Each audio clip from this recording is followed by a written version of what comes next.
Alright guys, on today's video we're going to be reviewing my wife's John Deere Gator. It is a XUV 865M. It is the diesel engine. She's had this thing for about 2 years and we've both used it quite a bit.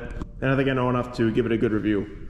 So basically in this video I'm going to go over some pros, cons, some things I like, some things I don't like, and just let you guys know before you guys make a purchase for this very expensive side-by-side. So basically kind of a little heads up for this video. There's not much that I don't like about this, so you're going to be hearing a lot of positives and very little negatives. We'll start off with there is absolutely plenty of power with this, plenty torque. It's the diesel, so it does have a little bit more torque than the gas. There's probably going to be some people in the comments that say, you know, the gas, you know, has just as much torque as the diesel and it goes a little bit faster, which might be true too, but I'd like to see it pull this water tank around the yard. This thing does an incredible job in the low end when it's going very slow, pulling this up steep grades around the property.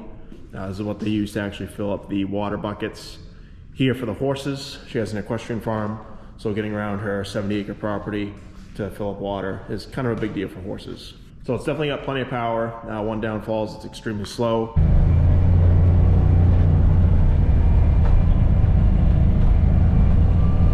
Like I said, the gas version you can get, you know, another 10 miles an hour. Basically, this thing tops out at like 33 on flat ground. I think I've had it at like 36, but I was kind of going downhill.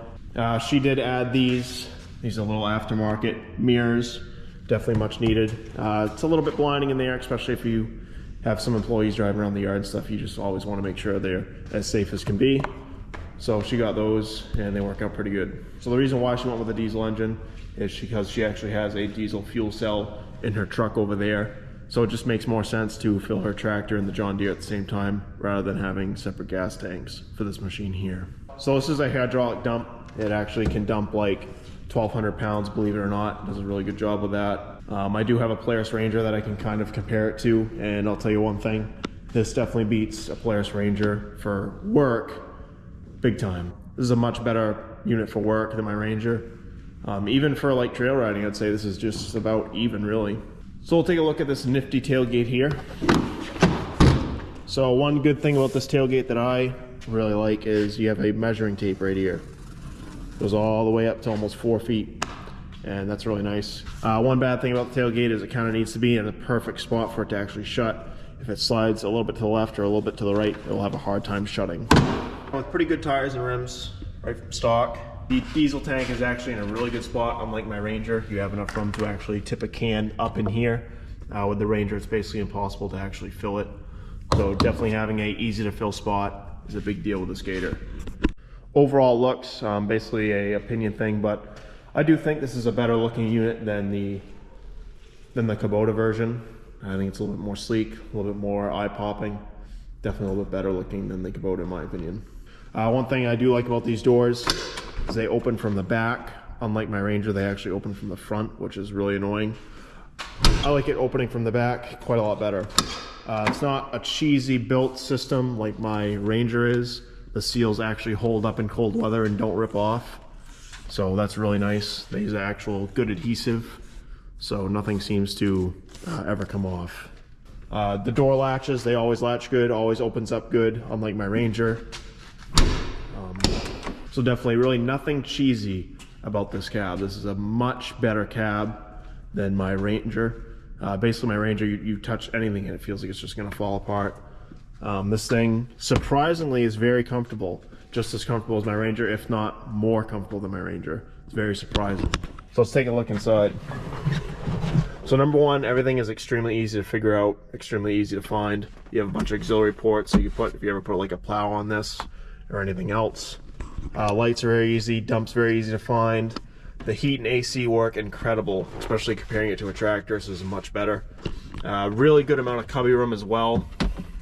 Obviously you have a little spot in there you can store stuff up here. Bunch of cup holders right there. You also have a cup holder on the floor on each side. Just a really good amount of cubby space. No radio, but I'm pretty sure you can get a radio and put it here. It does have the cutouts on both sides if you did want a radio. One thing I think they should put is a rear view mirror here. That'd definitely be nice instead of looking backwards all the time. Overall, the visibility I would say is extremely good in here. as far as adding, you know, those mirrors, which was huge, and if they could put a nice rearview mirror here, that'd be huge too. One thing I think they need, and I'm pretty sure they don't, I'm looking around right now to find it, is a nice light in here. Appears like they don't have a light in here. So as far as the transmission, a lot of people hate on it online, but it is still a big improvement compared to my Ranger. My Ranger, when you shift, you feel like you're gonna break something. This is a much more rugged, sturdy transmission just from the feel of it. So like again, I mean, like you'll find with most things in this, it's just much better built than my Ranger. Unlike her John Deere tractor, there are struts on both sides to keep the door from swinging open like crazy. I really wish my Ranger had that, because it's almost impossible when wind catches the door to actually reach back and try to grab it. So those struts are a big deal, and especially to have them on both sides, unlike her tractor. To actually open the door, you just pull this back. Works really well. They put a really nice oh shit handlebar here, just in case you are riding rough. And this thing actually serves as a hunting blind, believe it or not. I really wish my Ranger would do that. So you can basically park this in a field, stay right in it, and you can essentially hunt right out of it, which is awesome. The Rangers need to do that. Not sure if the new ones do, but I know mine doesn't. So the only nitpick that I really have with this cab is not having an armrest.